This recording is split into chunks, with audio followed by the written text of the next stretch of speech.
ketemu lagi dengan podcast PBSI Teman Seia Sekita.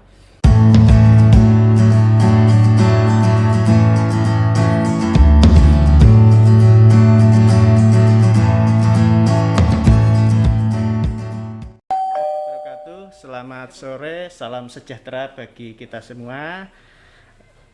Kita bertamu di rumah salah satu guru besar di Universitas 11 Maret Surakarta yang luar biasa dan tidak asing lagi bagi kita. Beliau adalah Profesor Dr. Sarwiji Suwandi MPD. Selamat sore, Prof. Selamat sore, Assalamualaikum warahmatullahi wabarakatuh, Mas Agus. Waalaikumsalam warahmatullahi wabarakatuh. Terima kasih. Bisa silaturahmi lagi ya. Terima kasih. Mungkin ada beberapa informasi yang perlu saya sampaikan terkait biografi beliau. Saya yakin sudah banyak yang mengenal beliau karena beliau selain juga pernah menjabat kepala program studi baik itu S2, S3, PBI Pendidikan Bahasa Indonesia di Universitas 11 Maret Surakarta. Saat ini beliau mengemban amanah sebagai kepala LPPM atau LPPMP. Sekaligus beliau juga masih aktif sebagai asesor Ban PT, dan di lain aktivitas beliau sebagai asesor, beliau juga aktif di organisasi profesi sebagai dewan pakar di berbagai organisasi profesi, baik itu di Adopsi, IKAPROPSI. Baik, Prof, hari ini topik yang akan kita perbincangkan mengenai Merdeka Belajar Kampus Merdeka.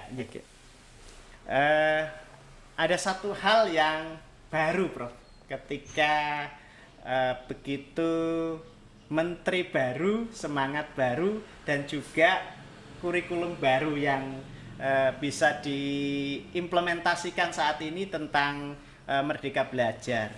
Sebenarnya apa sih, Prof, konsep Merdeka Belajar itu, Prof? Oke. Konsep Merdeka Belajar ini satu program yang diinisiasi oleh Mas Menteri kita yang luar biasa. Betul. Yang ini berbeda dengan program pembelajaran sebelumnya. Kalau kita bicara tentang program Merdeka Belajar Kampus Merdeka, tentu kita harus memahami acuannya, yaitu Permendikbud nomor 3 tahun 2020. Ini sebagai penyempurnaan dari Permendikbud nomor 44 tahun 2015. Apa sebenarnya perbedaan antara Permendikbud 44 dengan 20? Permendikbud nomor 20 itu terutama lebih pada standar proses. Yang paling penting dari program MBKM ini, mahasiswa diberi hak untuk bisa belajar satu semester di luar program studi di dalam kampusnya, dalam program di dalam perguruan tinggi tempat mahasiswa belajar, dan 2 semester di luar perguruan tinggi. Gitu. Intinya begitu. Ini harapannya dengan mereka bisa belajar di luar program studi maupun di luar kampusnya itu, dia memiliki kompetensi yang lebih dan memiliki pengalaman yang lebih, dan itu sangat-sangat dibutuhkan agar mereka ini setelah lulus siap untuk bisa bekerja. Gitu, Mas Agus. Baik, yang utama. Terima kasih, Prof. Ini luar biasa kurikulum Merdeka Belajar dari Mas Menteri, Prof. Ini pertanyaan yang kedua, Prof, terkait dengan Merdeka Belajar. Apakah di dalam pengambilan 2 semester di luar kampus itu mahasiswa diberikan kebebasan, Prof, untuk memilih perguruan tingginya, atau memang sudah disediakan oleh kampus tempat belajar mahasiswa? Oke, saya kira dua-duanya ya, karena tatkala mahasiswa mengambil program MBKM untuk belajar di luar kampusnya, tentu itu mempersyaratkan antar kampus itu, antar perguruan tinggi atau antar program studi itu sudah menjalin kerjasama itu. Tetapi tentu bisa juga atas inisiasi dari mahasiswa, dia bisa menyampaikan kepada program studi untuk mengambil, karena kan tidak hanya di perguruan tinggi, dia bisa melakukan magang di perusahaan atau untuk kegiatan proyek riset di lembaga-lembaga NGO dan sebagainya. Jadi ini bisa diinisiasi oleh mahasiswa untuk memilih program Merdeka Belajar itu. Baik Prof, terkait dengan pengambilan 2 semester ini, apakah juga memungkinkan Prof di kurikulum Merdeka Belajar ini mengambilnya di luar negeri Prof? Karena bisa ya. Jadi kalau untuk pertukaran pelajar atau pertukaran mahasiswa itu bisa mengambil antar program, beda program studi di kampus yang sama, program studi yang sama di kampus atau perguruan tinggi yang berbeda, bisa program studi yang berbeda di kampus yang berbeda, bisa program studi yang sama atau berbeda di luar negeri, gitu. Bisa. Iya. Terima kasih Prof. Terutama kalau memang perguruan tinggi ini memang sudah memiliki visi menjadi world class university, memang itu didorong untuk melakukan pertukaran mahasiswa atau pelajar itu dengan perguruan tinggi di luar negeri. Sebenarnya ini yang masih jadi pertanyaan di masyarakat, baik itu kalangan akademik maupun di mahasiswa, Prof. Sebenarnya kapan kurikulum Merdeka Belajar ini diterapkan, Prof? Ya, semenjak Permendikbud itu dikeluarkan bulan Januari 2020, tatkala perguruan tinggi itu sudah siap, ya diharapkan sudah mengimplementasi. Kami di UNS sudah mengimplementasi sejak itu. Dan kami termasuk yang responsif terhadap program MBKM itu. Maka begitu Permendikbud nomor 3 tahun 2020 itu disahkan, kami langsung responsif, Mas Agus. Kami sudah langsung memperbarui, menyesuaikan berbagai peraturan rektor yang kami miliki, peraturan rektor tentang pengelolaan dan penyelenggaraan program sarjana kami sesuaikan dengan tuntutan Permendikbud nomor 3 itu. Kemudian peraturan rektor pengelolaan dan penyelenggaraan program sekolah vokasi diploma kami sesuaikan. Kami juga langsung melakukan penyesuaian terkait dengan panduan pengembangan kurikulum pendidikan tinggi, termasuk juga kami sudah menyusun buku panduan implementasi Merdeka Belajar Kampus Merdeka. Kami sudah siap, bahkan IKU-nya sudah kami tetapkan sejak 2020, sudah kami laksanakan. Ini terkait dengan kurikulum Merdeka Belajar Kampus Merdeka, Prof. Sebelumnya kan ada kurikulum berbasis KKN. Ya, betul. Ini sebenarnya gayut atau memang berbeda, Prof? Ini yang jadi permasalahan di lapangan, Prof. Sangat gayut. Jadi ini bukan sesuatu yang berbeda. Karena memang kurikulum yang mestinya kita desain, kita rancang, dan kemudian kita implementasikan, memang kurikulum pendidikan tinggi itu harus mengacu di Permendikbud nomor 3 tahun 2020, mengacu pada peraturan Presiden nomor 8 tahun 2012, mengacu pada Undang-Undang nomor 12 tahun 2012 tentang pendidikan tinggi, mengacu pada kebutuhan pembelajaran di era industri 4.0 dan society 5.0, dan juga otomatis itu bersesuaian betul dengan program Merdeka Belajar Kampus Merdeka, itu bersesuaian dengan kebutuhan keterampilan abad 21 yang semestinya dimiliki oleh para mahasiswa dan lulusan kita, Mas Agus. Baik, terima kasih Prof. Ini hubungannya dengan implementasi, Prof. Kurikulum Merdeka Belajar Kampus Merdeka. Karena banyak kawan-kawan di lapangan, khususnya di Prodi Pendidikan Bahasa dan Sastra Indonesia, saya kira bukan hanya di beberapa kampus di Jawa Timur maupun Jawa Tengah.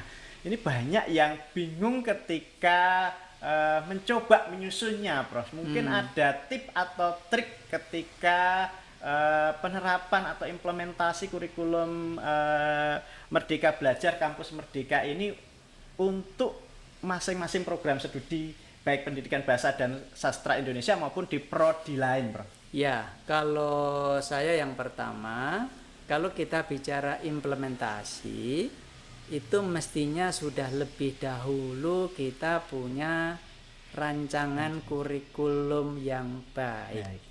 Ya, karena kalau kita bicara tentang kurikulum itu ada dua.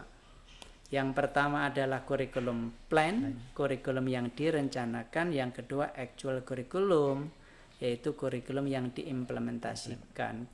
Kalau kita belum memiliki kurikulum yang baik, tentu agak susah bagaimana kita bisa mengimplementasikan secara baik. Karena program MBKM yang diambil oleh mahasiswa, program MBKM apapun, jumlahnya ada berapa? Yang kemarin saya coba membaca ada 8 ya, tapi kalau betul. di UNS bukannya 8, ada melampaui 9. ya, ada 9. Jadi ada pertukaran mahasiswa, ada kewirausahaan, ada magang, ada asistensi mengajar di satuan pendidikan, ada proyek riset, ada membangun desa, dan satu lagi kami punya namanya program MP Bela Negara, yang ini tidak banyak perguruan tinggi yang berbeda, punya. yang membedakan dengan kampus-kampus lain. Iya. Ini terkait dengan tadi yang implementasi ya. Iya. Implementasinya saya kira yang pertama bagaimana perguruan tinggi antar prodi itu harus memiliki networking ya, memiliki jejaring yang luas, ada kerjasama. Sebab kalau pertukaran mahasiswa pun juga mempersyaratkan antar perguruan tinggi yang sudah punya kerjasama, karena itu bagian juga dalam dari sisi penjaminan mutu, quality assurance. Jangan sampai nanti mahasiswa itu mengambil mata kuliah di perguruan tinggi tertentu hanya karena keinginannya, Mas. Misalnya ada mahasiswa, saya tak mengambil mata kuliah, misalnya Pak Agus di UMK mengajar apa? Kebetulan saya mengampu mata kuliah metodologi penelitian. Jangan-jangan mengambil mata kuliahnya Pak Agus di UMK karena saya sudah ngefan betul. Jadi padahal nggak begitu. Jadi pengambilan program MBKM itu satu harus betul-betul dipastikan itu bersesuaian dengan capaian pembelajaran lulusan. Yang kedua ini penting juga. Agar mahasiswa itu memiliki kompetensi tambahan yang tidak dimiliki, tidak akan diperoleh ketika dia mengambil perkuliahan di program studi perguruan tingginya, gitu loh. Belajar, disinilah pertimbangan itu harus betul-betul dipahamkan kepada mahasiswa kita, tetapi juga harus dipahami oleh seluruh pemangku kepentingan yang ada di perguruan tinggi itu, termasuk dosennya. Jangan sampai nanti hanya tukar-tukaran ya Mas ya, tukar-tukaran student action itu intrik saja ya Prof. Hanya saling bertukar, tetapi kemudian apa ya, tidak ada sesuatu yang bisa didapat, diperoleh gitu loh. Betul. Jadi itu dan itu saya kira bagus juga terkait dengan nanti Mas bisa belajar tentang ekosistem yang ada di program studi yang ada di kampus itu. Jadi nanti kegiatan baik yang ada di kampus tempat mahasiswa mengambil program MP itu dia bisa ambil. Gitu. Jadi itu bagian yang penting untuk menciptakan apa yang disebut dengan academic atmosphere, iklim akademik. Itu sesuatu yang penting gitu loh Mas. Gitu. Baik, Prof. Tadi Prof. Sarwiji menyampaikan tentang salah satu 9 poin yang dimiliki oleh penciri kurikulum Merdeka Belajar adalah magang. Jadi ketika salah satu program MP itu magang. Betul ya. Magang ini, apakah magang ini juga bisa diambil bukan di kampus tetapi di dunia usaha, Prof? Bisa, sangat bisa. Karena kan harus link and match ya. Jadi bagaimana mahasiswa belajar di program studi di kampus itu dengan diberi pengetahuan, keterampilan, itu kan harapannya akan diserap atau bisa memenuhi kebutuhan di dunia kerja dan industri. Karena tatkala kita merumuskan CPL itu kan sudah mempertimbangkan kan Iya, capaian kebutuhan pembelajaran, itu, iya. kebutuhan pengguna, Kebutuhan user pengguna itu. lulusan, Lah iya. itu. Nah, itu sangat diharapkan ada hubungan yang sangat erat antara perguruan tinggi yang menghasilkan lulusan ini dengan dunia usaha yang nanti akan menyerap pengguna itu. lulusannya. Bahkan ketika mahasiswa itu sudah melakukan magang di perusahaan tertentu, ya bisa jadi karena melihat kinerja dari mahasiswa ini bagus, nanti mungkin belum sampai lulus sudah dipesan, nanti kalau sudah lulus kerja ya di betul. perusahaan saya, bisa jadi begitu. Ya, jadi memfasilitasi mahasiswa untuk masuk ke dunia kerja. Betul, iya. Memiliki kesiapan ya, karena lebih siap. salah satu dari indikator kinerja utama, saya kira juga di UMK begitu ya, Iya, bagus betul, ya. betul. Bagaimana lulusan itu bisa bekerja. Indikator kinerja utama bekerja atau melanjutkan studi atau berwirausaha. Kalau di sana dipatok berapa persen? Kalau kurikulumnya di PBS ini nih Untuk proses yang ini, pembenahan. untuk indikator kinerja utama dipatok berapa persen? Belum tahu ya. Belum, Prof. Ini karena kita juga Ya. masih berbenah. Iya. Mungkin UNS nanti juga Kami jadi acuannya. mematoknya itu 95% lulusan itu bekerja atau berwirausaha atau melanjutkan studi. Dan bekerjanya nggak main-main loh, bukan sekedar bekerja dengan gaji upah 1,2 UMR, Mas. 2 kali lipatnya. 1,2. Itu. Jadi ini indikator kinerja utama, tapi masing-masing perguruan tinggi tentu punya IQ yang berbeda-beda. Saya kira di UMK juga pasti ya, hanya mungkin yang berbeda besarannya. Atau KPI yang ditargetkan itu beda-beda gitu. Ini yang dikhawatirkan oleh teman-teman di lapangan, Prof. Begitu desainnya bagus kurikulum Merdeka Belajar Kampus Merdeka ini, tetapi ketika diimplementasikan di lapangan, ini kan juga yang dikhawatirkan seperti yang sudah-sudah, Prof. Kurikulumnya desainnya bagus, tetapi begitu diimplementasikan tidak berbeda jauh dengan kurikulum yang lama, Prof. Ini bagaimana, Prof, menyikapi ini yang terjadi di masyarakat? Nah, itu jangan sampai terjadi. Karena hal yang seperti dikatakan Pak Agus itu saya kira sudah sering terjadi. Betul. Kan? Kurikulum berganti-ganti ya, tapi desainnya kemudian bagus, implementasinya saja yang tidak konsisten. Betul. Ya, itu jangan sampai terjadi karena kita sebagai insan akademisi intelektual itu kan mestinya apa yang sudah kita rencanakan secara baik ya itu yang kita implementasikan. Jadi ini rumpang paling besar ya, kekurangan yang cukup besar dalam sistem dan praktek pendidikan kita. Sering kita hanya berpikir kurikulum hanya di aspek rancangannya, tetapi tidak dikawal, tidak dilaksanakan secara baik. Jadi konsistensi menjadi penting. Apalah artinya rancangan yang bagus kalau kemudian tidak diimplementasikan. Ya, itu yang nggak boleh terjadi. Tanggung jawab siapa itu? Tanggung jawab seluruh pihak. Pimpinan universitas, pimpinan prodi, fakultas, dosen, tapi juga ini tanggung jawab mahasiswa. Ya. Karena program Merdeka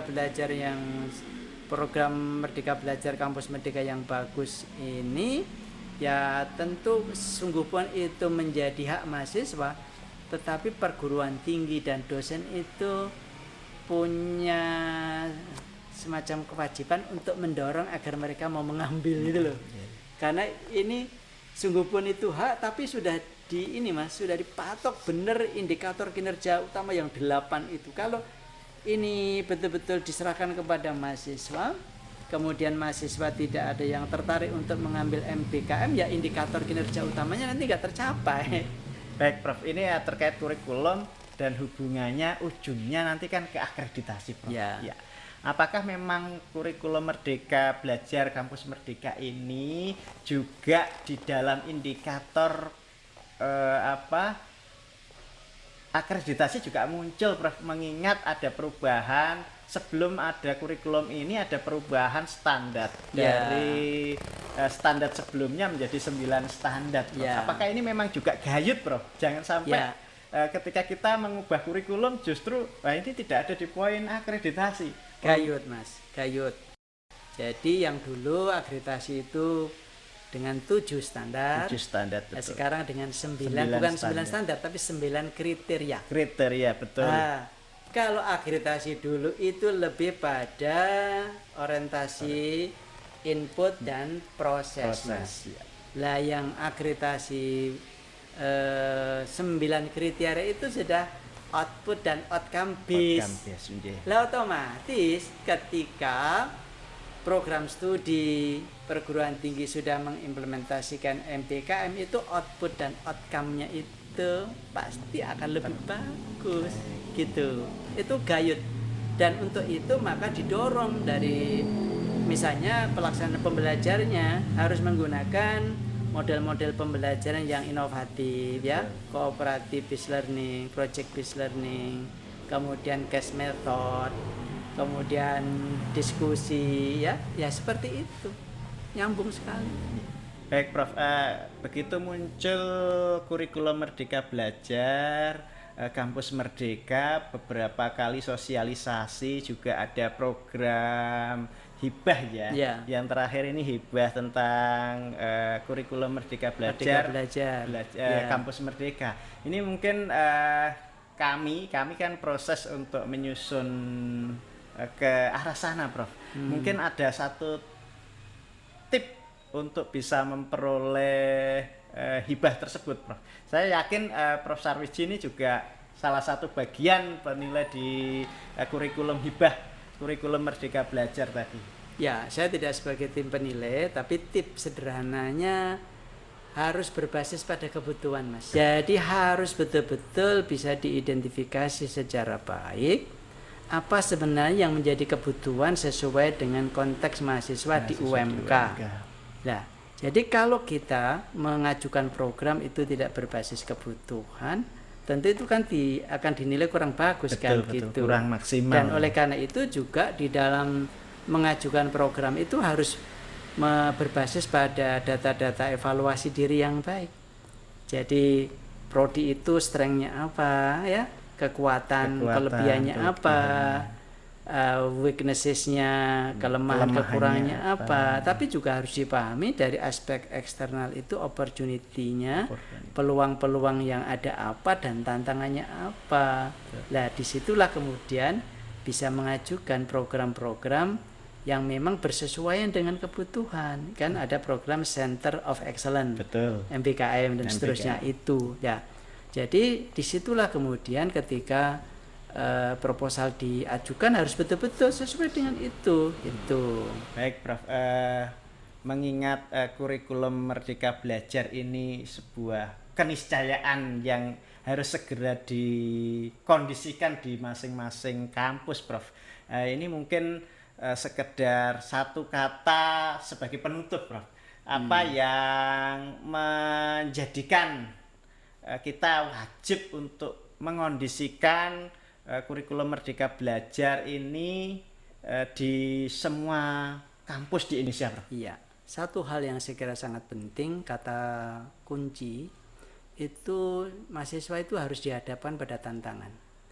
Karena dunia ke depan itu selalu dihadapkan pada tantangan. Kadang-kadang atau ini bahkan satu keniscayaan. Kadang-kadang apa yang terjadi yang akan datang 5 tahun bahkan 10 tahun itu sesuatu yang unpredictable. Betul. Sesuatu yang tidak bisa diprediksi.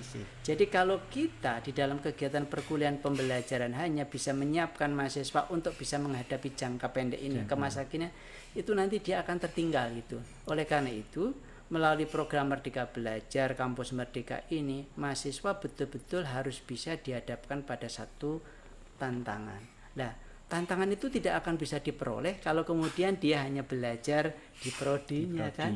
Kalau Mas Menteri itu sering memberikan ilustrasi, jangan hanya dia diajari berenang di kolam dangkal, tapi juga ajari mereka berenang di kolam dalam, ajari dia berenang di sungai, ajari dia berenang di danau. Kalau perlu, ajari mereka renang di laut lepas.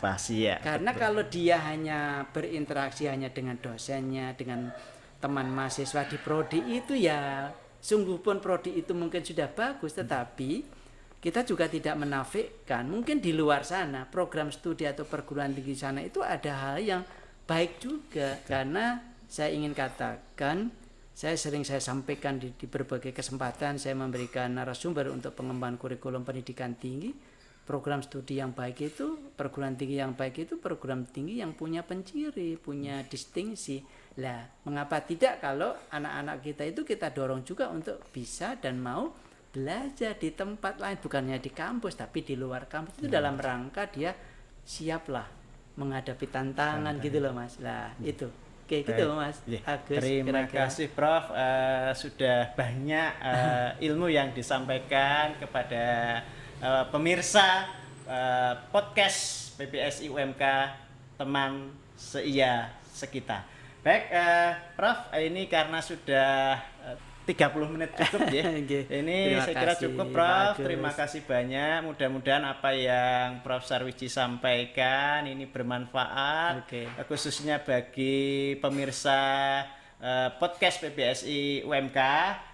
Begitu juga untuk kami di tim podcast PPSI UMK. Terima kasih banyak Prof. Mohon maaf kalau di dalam kehadiran kami mengganggu istirahatnya Prof. Sarwiji. Baik pemirsa PPSI UMK, ada satu hal yang perlu saya sampaikan di dalam kegiatan penyampaian apa yang sudah disampaikan oleh Prof. Sarwiji, bahwa konsep Merdeka Belajar itu memang tidak sekedar hanya pada teoritis, tapi harapannya bisa diimplementasikan, dan ini gayut dengan semua baik itu dari aspek akreditasi, kurikulum berbasis KKNI dan yang lainnya.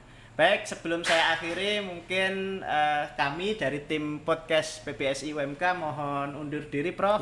Sekaligus nanti mohon pamit, semoga apa yang sudah disampaikan Prof. Sarwiji bisa menjadi catatan amal kebaikan. Baik, terima kasih ya Pak Agus dan semua teman-teman tim ini atas silaturahminya. Terima kasih dan Prof. Mudah-mudahan sedikit yang saya sampaikan tadi ada manfaatnya, dan saya berdoa mudah-mudahan prodi PPSI UMK ke depan makin maju, UMK-nya juga semakin baik, semakin menjadi perguruan tinggi yang bereputasi. Salam hangat saya juga, Prof. Untuk teman-teman di sana, untuk Pak Rektor, untuk Pak Wakil Rektor, ya Prof. Darsono, Pak Dr. Martono, dan semua teman-teman di sana. Ini teman-teman baik saya semuanya. Terima kasih. Terima kasih. Baik, terima kasih banyak pemirsa podcast PPSI UMK. Saya selaku pematik dalam diskusi pada sore hari ini, mohon maaf apabila di dalam menyampaikan atau mematik kegiatan diskusi hari ini belum maksimal. Seyogyanya, tak ada gading yang tak retak, tak ada manusia yang sempurna, kesempurnaan hanya milik Allah Subhanahu wa Ta'ala. Terima kasih, saya akhiri. Assalamualaikum warahmatullahi wabarakatuh.